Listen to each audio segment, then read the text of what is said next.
Lá em Provérbios 8,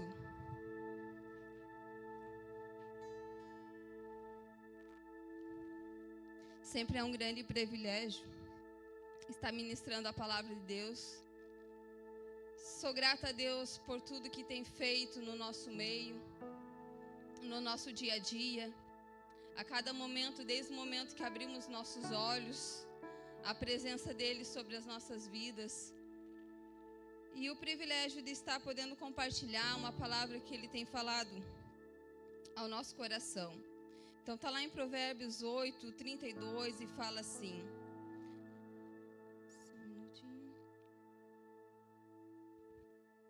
Agora, pois, filhos, ouve-me, porque bem-aventurados serão os que guardam os meus caminhos.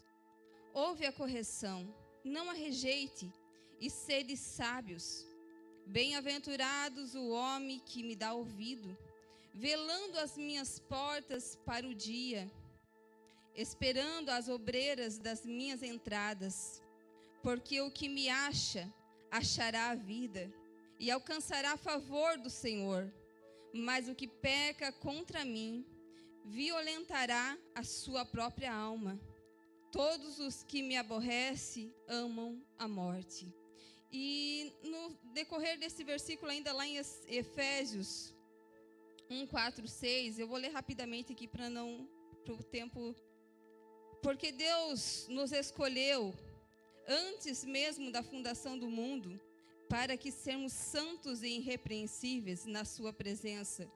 Em amor nos predestinou para sermos adotados como filhos, por meio de Jesus Cristo, conforme o bom propósito da sua vontade, para o louvor da sua glória, ao qual nos deu gratuitamente no amado. Amém? Pode se assentar nesse momento.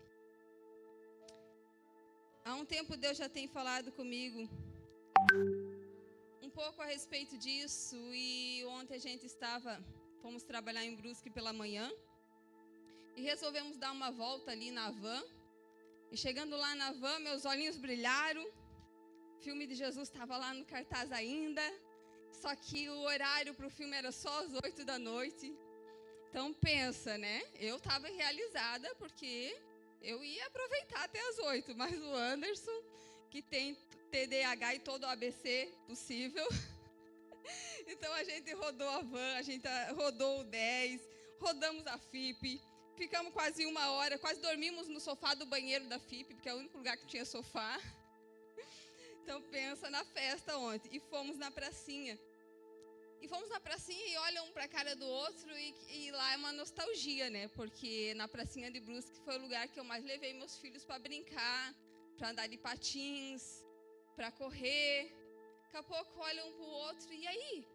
Parece que foi ontem, mas passou. Agora é eu e tu.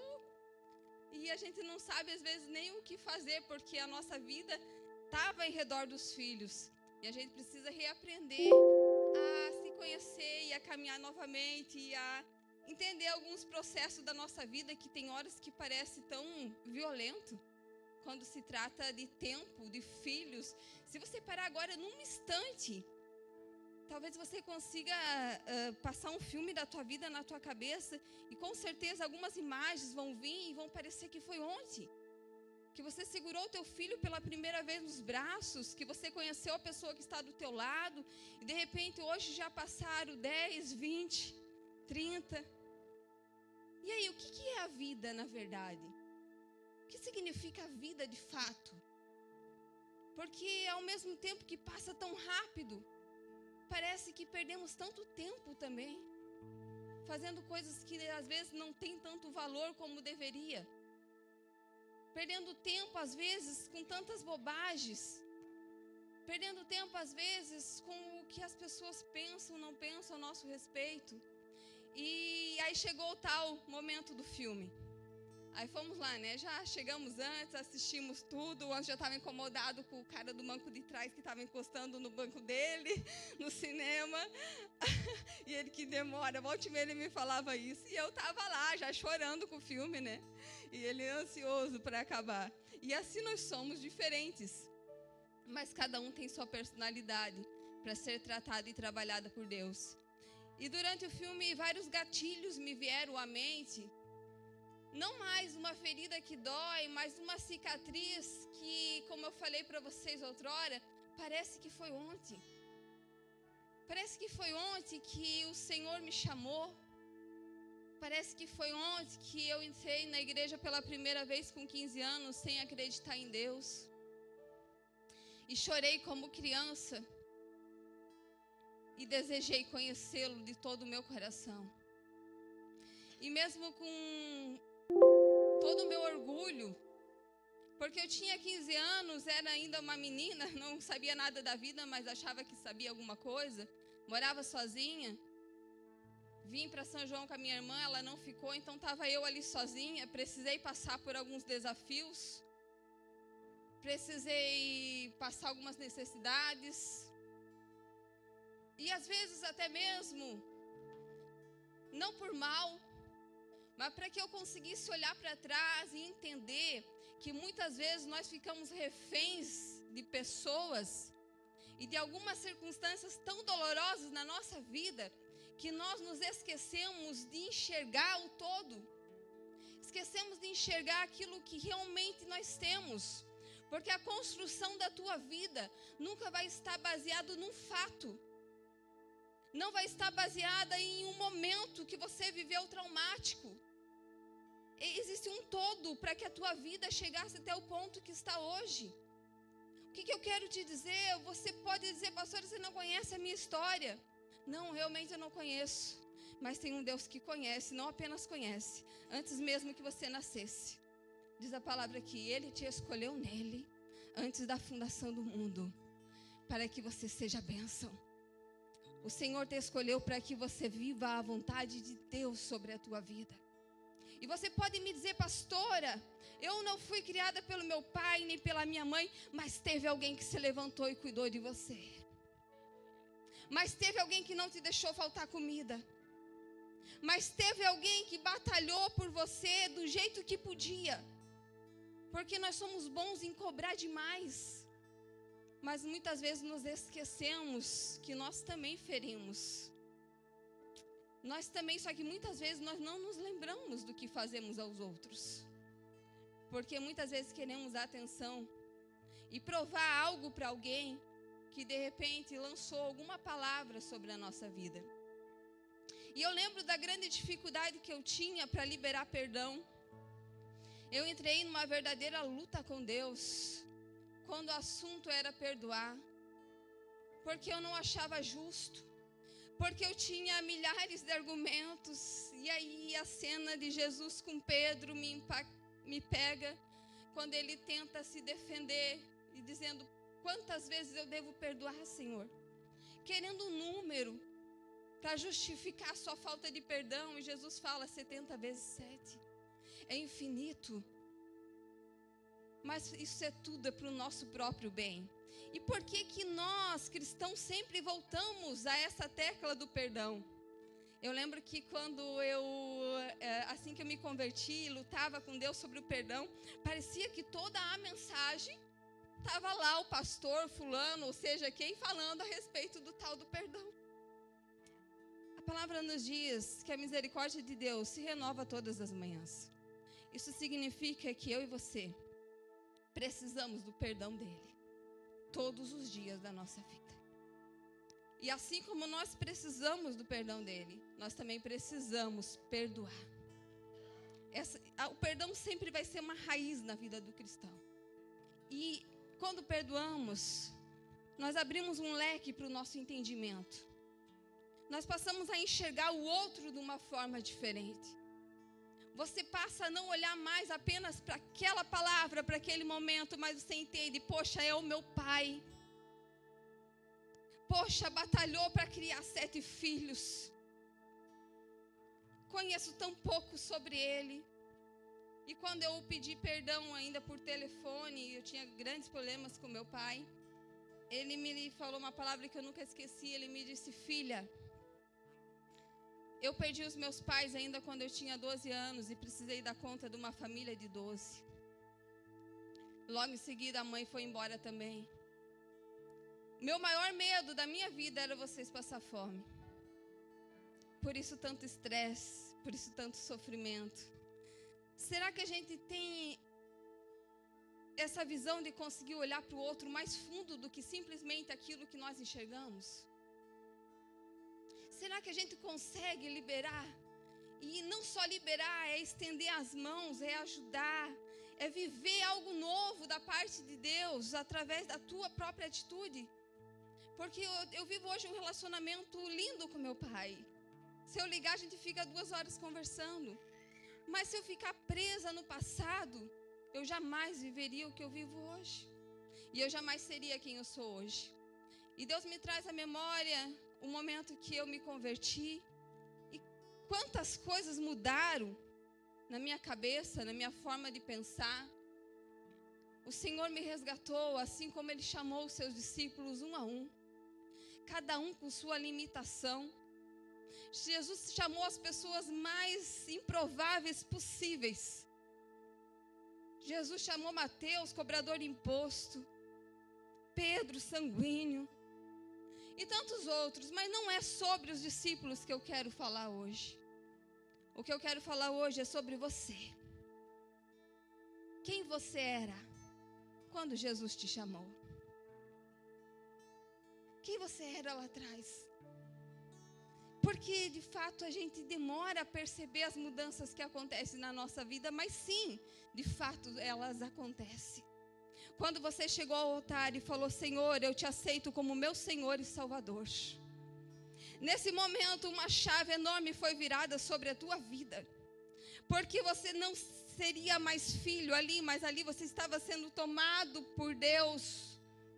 Você não seria mais criatura, mas estaria sendo tomado por Deus como filho adotivo, como fala aqui em Efésios. E sobre o Pai que você serve, Ele te deu poder para vencer o mundo. Jesus venceu o mundo e nós também podemos vencer. Não há nada que você não possa superar nesse mundo. E hoje, enquanto eu preparava essa palavra, eu recebi uma mensagem. A gente sempre fica procurando confirmação. E essa mensagem falava assim: se Deus for a razão para o teu viver, você nunca terá uma razão para desistir. Ele te escolheu, Ele te adotou, Ele cuidou de você. Agora a questão é: e você? Aceita Ele como Pai? E você tem esse compromisso de manifestar Cristo sobre a tua vida, como discípula e como discípulo de Jesus? Quanto tempo faz que você está caminhando com Cristo? Vencendo, caindo, errando, levantando. E eu não estou falando sobre tempo. Sabe por quê? Se pararmos para pensar na história de Davi, uma das histórias mais conhecidas da palavra, e se eu perguntar para você aqui, em qual momento, na tua opinião, Davi esteve mais forte em sua trajetória, através do que a palavra nos diz? Alguém arrisca? Em qual momento Davi esteve mais forte? Talvez a grande maioria aqui, como num estralar de dedos, vai falar no momento que ele venceu Golias. Davi esteve mais forte no momento que ele venceu, arrancou a cabeça, levantou como um troféu. E ali Deus se mostrou Deus sobre a vida dele diante de um monte de testemunhas. Ou talvez você vai pensar: poxa, eu acho que o momento que Davi teve mais forte foi quando ele enfrentou um urso, um leão. E a palavra nos diz que não foi com uma funda, com uma pedra. Muito pelo contrário, ele entrou em guerra com o leão e com o urso. Ele fala na palavra dele que ele rasga o leão com suas próprias mãos e arranca da boca do leão a ovelha que era para ter sido morta. Você tem noção do que é isso? Não tinha público. Ninguém estava vendo. E agora, se eu mudar a pergunta, se eu falar para você, em que momento Davi esteve mais fraco?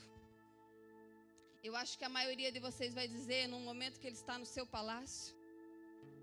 E ele, de repente, ali, descansando, olha pela janela vê uma linda mulher, a deseja, a concupiscência do seu coração, manda chamá-la, adultera com ela, tenta resolver do seu jeitinho, como nós fazemos muitas vezes. Quando vê que não dá certo, envia uma carta com a sentença de morte de seu aliado fiel, Urias, e manda praticamente matar o marido de Betseba. E aí eu pergunto para você, como era a vida de Davi? Quando Davi matou o urso e o leão? Quem era Davi? Quando Davi enfrentou Golias, ele era um soldado? Não. O que as pessoas pensavam a respeito de Davi nesse tempo? O que a mãe, o pai, a família falava a respeito de Davi? Quem era Davi? Davi nem sequer sentava à mesa. Davi não era ninguém. Davi era só o pastor de ovelhas. Só o pastor de ovelhas. Eu não sei se você está entendendo. Mas o que Deus está falando para ti não interessa. Porque muitos estão buscando a felicidade, tentando alcançar o palácio, tentando alcançar lugares altos. Mas quando chega lá, esquece de quem é Deus na sua vida. Muitos estão se esquecendo da trajetória, da onde saiu e até onde Deus te levou. E começa a murmurar por pequenas coisas. E começa a deixar o orgulho falar mais alto. É porque muitos de nós associamos ser bem-aventurado com poder aquisitivo. Nós associamos em ser alguém abençoado, segundo as posses que esse alguém tem. Nós associamos que o dia que nós comprar nossa casa, nós seremos felizes. Eu não estou dizendo que Deus não tem isso para você. Eu estou dizendo que mesmo em momentos difíceis, se você tiver Deus, você tem tudo. Eu estou dizendo, não negocie a presença de Deus no teu secreto por qualquer outra coisa que vai tirar de você muitas vezes o temor e a intimidade com Cristo. Muitas vezes é isso que Satanás faz na nossa vida. Nós acreditamos fielmente que o dia que alcançarmos tais posição, seremos abençoados. Mas eu tenho algo para te dizer. Hoje você é abençoado. E eu posso te provar isso. A palavra fala lá em Tessalonicenses 5:8. Dê graça em todas as circunstâncias, pois essa é a vontade de Deus para você em Cristo Jesus. Eu sei que parece meio fora da curva, meio fora do contexto, meio fora da casinha, porque nós fomos ensinados que para mim ser abençoado eu preciso ter. Para mim ser abençoado eu preciso ter a minha família toda comigo. Para mim ser abençoado eu preciso ter o meu esposo do meu lado, porque se ele não vir eu não sou abençoada.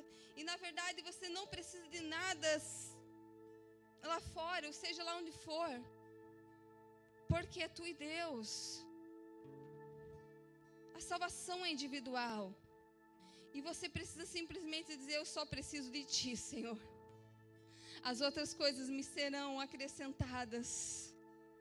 E a gente, como eu falei, temos essa mania de ficar focados nos traumas, focado naquele que não nos quer, focado naquilo que ainda não conseguimos. Porque a partir do momento que você conquista alguma coisa, ela está ali, ela é tua. Então eu vou começar a olhar aquilo que eu não tenho. Então eu vou começar a desejar aquilo que eu não tenho. E vou me esquecendo de tudo que o Senhor já fez por mim. E vou me esquecendo do cuidado diário que eu preciso ter com aqueles que eu amo. E muitas vezes, e eu falo isso de experiência própria, a gente fica tão focado nos problemas, nas dificuldades, que realmente a gente se esquece que nós temos 1000 outros motivos para colocar um sorriso no rosto e começar a glorificar a Deus. E em vez disso estamos questionando por quê, para quê, como, de que jeito. Às vezes tu tem um filho que está te dando trabalho, que não está de acordo com aquilo que você crê. E às vezes por causa desse filho você está perdendo sono. E uma vez eu escutei uma mensagem que foi libertadora para mim. Tudo bem parar de se preocupar. Tudo bem entregar. E você acaba às vezes esquecendo de se alegrar por outros filhos que você tem que são bênção. Você está esquecendo de cuidar da sua mulher, do seu casamento. E ali Satanás começa a abrir uma brecha para destruir tua casa, tua vida e tua família. Que possamos ter sabedoria com relação a isso. E aí me vem a história de Noemi, que sai de Jerusalém por causa de uma fome, por causa de uma crise, que não fica em Jerusalém, que decide ir morar com os filisteus. Ela decide não, o seu marido decide e ela o acompanha junto com os seus 2 filhos e tudo que eles tinham. Então eles vão morar com os filisteus. E começa a passar o tempo, seus filhos se casam com filisteias. E Noemi, eu creio que era uma mulher muito de Deus, porque ela apresenta Jesus às suas noras.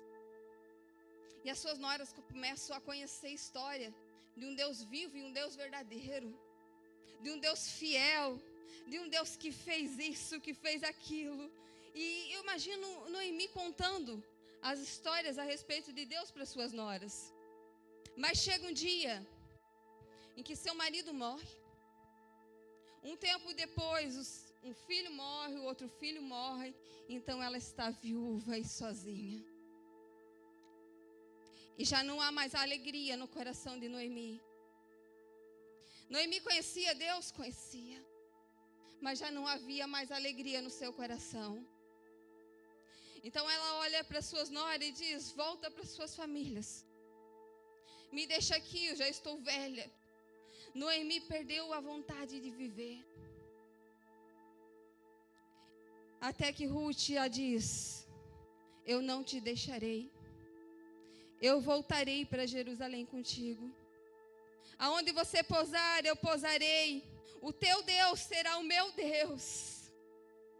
Isso é o mais incrível. Quando nós queremos Deus, não apenas pelo que Ele tem de bom para nos oferecer, mas quando nós queremos Ele por completo. Não interessa se a figueira deu fruto ou não, eu quero Deus, eu entendo quem Ele é na minha vida. Eu não pude escolher o meu pai terreno. Mas quando o Senhor me revelou essa palavra, no primeiro dia que eu entrei na igreja, que foi algo muito parecido com a parte que fala que fomos adotados como filho, como eu falei, eu preciso de ti como meu pai, porque a minha carência era nessa área. Eu entendo que a partir desse momento que eu firmei esse compromisso com Deus, eu preciso querer caminhar com Ele. Eu fui chamada a caminhar com Cristo, a negar muitas vezes as minhas vontades, porque a vontade dEle é boa, perfeita e agradável. Eu jamais poderia fazer tudo o que Ele fez na minha vida de forma nenhuma. Eu sou apaixonada pelo Deus que eu sirvo. E essa vida precisa estar em nós. Não fique refém de pessoas. Não fique refém do teu trabalho. Não fique refém de coisas que te desagradam. Muito pelo contrário, encheie o teu coração de esperança. Você é testemunha de Cristo. Você é discípulo do Senhor na terra. Você é a luz do mundo. E eu me entristeço muitas vezes, quando eu vejo cristãos que não estão vivendo a vontade de Deus. Como assim, pastora? Mais ou menos umas 2 semanas atrás, nós estávamos lá em Urubici, trabalhando, e fomos trabalhar na casa de uma senhora. E ali conversando, descobrimos que ela era da quadrangular de lá, mas fazia 1 ano que ela não pisava os pés na igreja. foi batizada, teve uma história, teve todo um negócio, mas não foi, há um ano que não pisava os pés. Estava depressiva, doente. Você via morte sobre a vida, sobre a casa, sobre a família. E ela sentou na nossa carretinha e eu olhei para ela e eu falei: a senhora sabia que a senhora não está vivendo a vontade de Deus? E ela deu uma estralada assim, falou: não, mas eu tenho Deus. Não, não é questão de ter Deus ou não ter Deus. É você viver a vontade de Deus. Você pode viver a vida inteira dentro de uma igreja sem desfrutar da vontade de Deus. Aí que está a diferença. O filho que ficou em casa poderia fazer uma festa a hora que ele quisesse. Poderia se alegrar a hora que ele quisesse, por tudo que era do pai era dele. Entenda isso, tudo que é de Deus é teu se você é filho. Só que ele não fez. Ele deixou que o trabalho fosse fadigante. Ele buscou agradar o pai de todas as formas, mas o coração dele não estava ali. O que eu quero dizer com isso? Você precisa se alegrar em Deus. Precisa voltar a ter emoção na tua caminhada com Cristo. Você tem que parar de baixar a cabeça e ter um semblante de tristeza. Muito pelo contrário, aonde Deus te levar, você precisa entrar, mas Cristo entra com você. A palavra de Deus precisa entrar com você. A diferença precisa estar na tua vida. Por isso, em nome de Jesus, não dá para nós dizer que somos filhos de Deus, enquanto tudo que nós temos a dizer é palavras de murmuração. Tudo que temos na boca muitas vezes é tristeza. E ali eu pude ministrar um pouco com ela. E em nome de Jesus, é triste ver que em muitos lugares as pessoas têm passado anos, mas ainda não conhecem o Pai que serve. Se dedica a conhecer a vontade de Deus sobre a tua vida. Porque o Pai Nosso, ele fala da seguinte forma: que seja feita a tua vontade, assim na terra como ela é no céu. Existe uma vontade de Deus no céu ao seu respeito. E você precisa buscar com todas as tuas forças. Qual é o propósito da minha vida? Qual é a tua vontade, Senhor, para mim? Porque quando você vive a vontade de Deus, existe vida em você. É o que a palavra está dizendo. A vida de Deus está em você quando você vive a vontade de Deus. E não tem nada a ver se você tem dívida ou não tem, se você tem problemas ou não tem. Provavelmente tu vai passar por altos e baixos na tua vida. Tem a ver quem está caminhando com você. Talvez você esteja enfrentando alguns ursos, alguns leão. Mas sabe o que é mais lindo? Você não morreu. Você está aqui. Faz valer a pena a tua vida em nome de Jesus. Faz valer a pena a tua existência que parece tão rápida, porque tudo passa tão de repente. Faz valer a pena esse momento. Faz valer a pena o teu hoje, o teu presente. Viva da melhor forma possível. Pare de ficar preso em tantas coisas e desfrute da presença do teu Pai. Deus tem tantas coisas para revelar para você. E como eu estava falando de Ruth e Noemi, quando ela volta para sua terra, para Jerusalém, depois de ter passado por uma trajetória de desastres e tragédia, ela volta e diz: eu preciso de cura. Porque agora meu nome não se chamará mais Noemi, mas se chamará Mara. Porque eu estou amarga. Meu coração não consegue. Eu preciso de ajuda. É necessário que entendamos que não interessa quanto tempo de reino você tenha. Às vezes tem momentos que tu vai precisar de socorro, de ajuda. E você precisa saber que a presença de Deus é o lugar para isso. Mas pessoas também são levantadas do teu lado para te abençoar. Que você não fique sofrendo sozinho, mas que você procure por essa cura, por essa ajuda. Ande com pessoas boas. Ande com pessoas que motivem a tua fé. Ande com pessoas que vão falar como Ruth. Estamos juntos. Precisamos de pessoas aliadas na caminhada. E eu glorifico a Deus, porque como faz bem olhar para alguém que tem o Espírito Santo de verdade em sua vida. Eu não estou dizendo que a pessoa é perfeita, mas eu estou dizendo que existe sim muitas pessoas na qual nós podemos nos inspirar. Ah, vou me decepcionar. Sim, muitas vezes vamos nos decepcionar. Mas muitas vezes estamos tão focados em pessoas que não fazem, que dão mau testemunho, que não paramos para olhar pessoas que estão dispostas a orar. Aquele que ninguém vê, aquele que não está no púlpito, pessoas que estão dispostas a mandar uma mensagem para você, a orar com você, a estudar a Bíblia com você. Que você possa, em nome de Jesus, estar aberto para isso e permitir que Cristo traga isso até você, porque muitas coisas boas ainda virão sobre a tua história. Em nome de Jesus, é necessário que tenha um momento na nossa caminhada que a gente vire a chave. As coisas de trás sempre vão servir como um grande aprendizado para uma maturidade espiritual. E para que você saiba que se você está aqui, é porque Cristo te levantou para estar. E para que você saiba que não é pela sua força, porque se fosse pela tua força, tu tinha ficado lá atrás.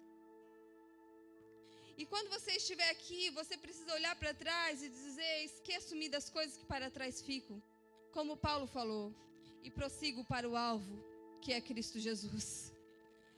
Então tem muita coisa boa para acontecer ainda. Ei, tem bom ânimo. Ei, cadê o sorriso dos teus lábios? Cadê aquela disposição de estar como quem sonha?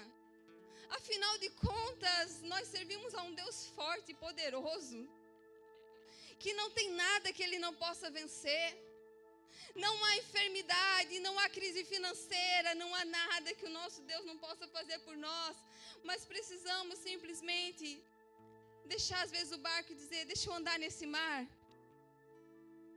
Pela lógica, se eu colocar o pé aqui no mar, eu vou cair. É apavorante. Não era apenas um mar, mas estava agitado, havia tempestade. Pela lógica, eu não sei nadar. Você vai ter que enfrentar os teus medos, você vai ter que enfrentar a lógica. Você vai ter que enfrentar o que todo mundo está dizendo que não vai dar certo. E você vai ter que simplesmente confiar em Deus. E experimentar algo extraordinário na tua vida. Eu profetizo em nome de Jesus que você vai viver o extraordinário com Deus. Que você, ao acordar, vai sentir a presença dEle de uma forma tão grande, que as pessoas vão querer saber o que foi que aconteceu contigo. E às vezes não foi nada de extraordinário, a não ser uma presença tão real e tão forte. Aquela presença que nos convence do pecado. A presença que nos convence que somos filhos amados. Aquela presença que nos convence de que tudo vai passar. Seja bom ou ruim, tudo vai passar. Noemi então chega na sua cidade. E ali na sua cidade ela fala que ela é como Mara, águas amargas. E ela também diz que ela também está ali desanimada, a Ruth está do seu lado, mas ela também fala uma palavra muito forte. Ela diz: eu saí da minha terra com as mãos cheias e eu volto para cá com as mãos vazias e com uma grande amargura na minha alma. O que eu quero dizer para você com isso? Muitas vezes nós não valorizamos o que temos. Até um momento que muitas vezes o Senhor nos permite perder aquilo que temos. Como eu falei que vendo o filme eu vi vários gatilhos da minha vida ali. E eu olhando para a trajetória eu percebi que tudo me era necessário. porque eu ficava apenas presa em palavras, mas eu me esquecia de que eu nunca passei fome em casa. Mas agora eu estava sozinha e não tinha comida de todo dia na mesa. Recebia o meu salário na primeira semana, gastava, e o resto da semana às vezes tinha que comer salgadinho. A comida quente na mesa que lhe é servida todo dia. Só vamos dar valor se um dia ela não estiver mais ali. A tua roupa lavada, a tua casa, o teu emprego. Começa a enxergar tudo que você tem e como a vida é boa. Para de olhar só para os pontos negativos, porque senão Deus vai ter que te levar para um tratamento. E às vezes não é muito bom o tratamento de Deus. Porque aí vamos ter que nos confrontar com nós mesmos. Eu me lembro como hoje de um dia que eu estava com febre. Em uma cama. E a febre não passava e eu estava bem ruim. E nesse momento, o Espírito Santo me trouxe à memória. Às vezes que a minha mãe me trazia remédio, eu jogava fora. Então, são detalhes que você às vezes não consegue ver.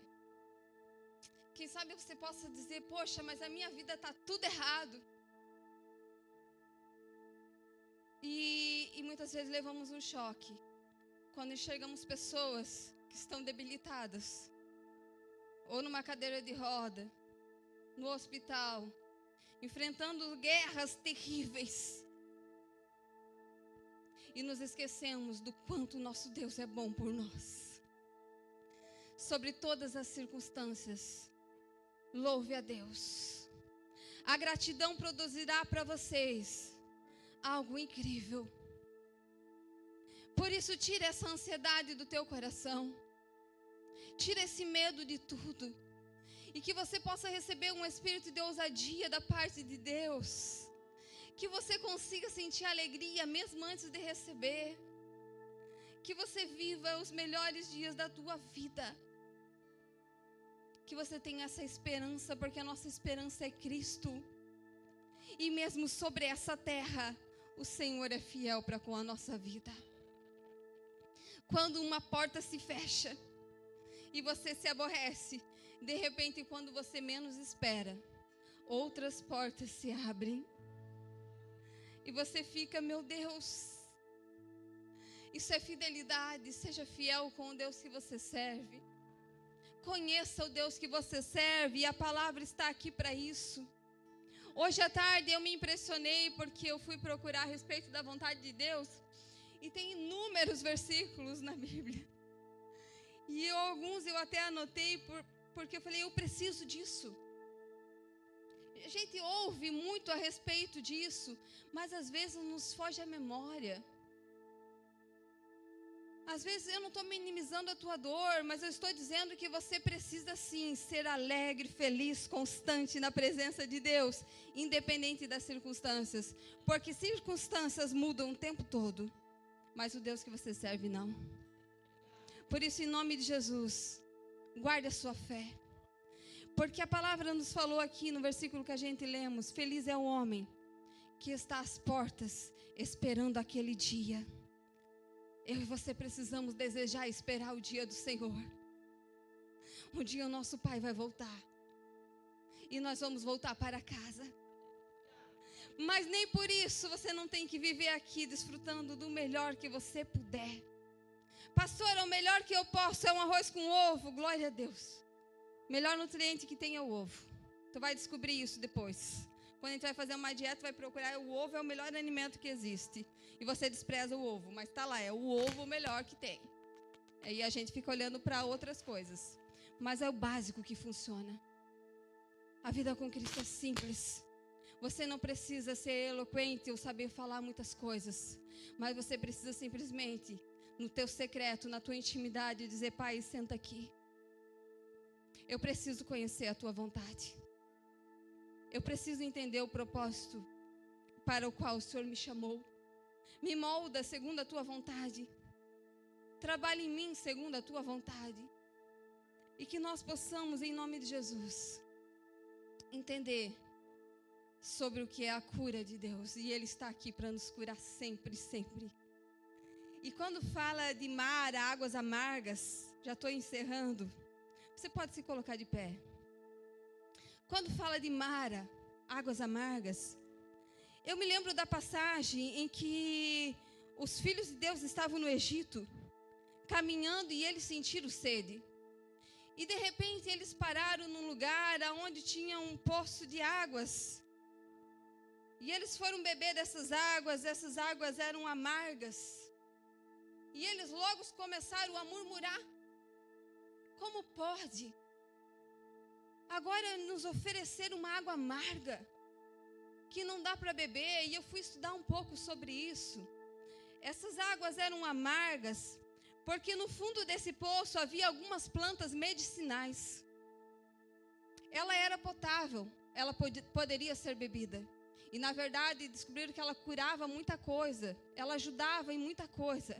Eram águas que curavam, porém eram amargas. Alguém aqui já bebeu um chá amargo? Que diz que é bom para alguma coisa? Quanto mais amargo, diz que melhor é, né? E assim eram as águas de Mara. Que o Senhor as deixa, tira o amargor dela. Mas era para que o povo entendesse naquele momento: ei, sabe por que você está bebendo águas amargas? Porque você precisa de cura. Busque a vontade de Deus. Não seja quem você deseja ser, mas seja quem Ele quer que você seja.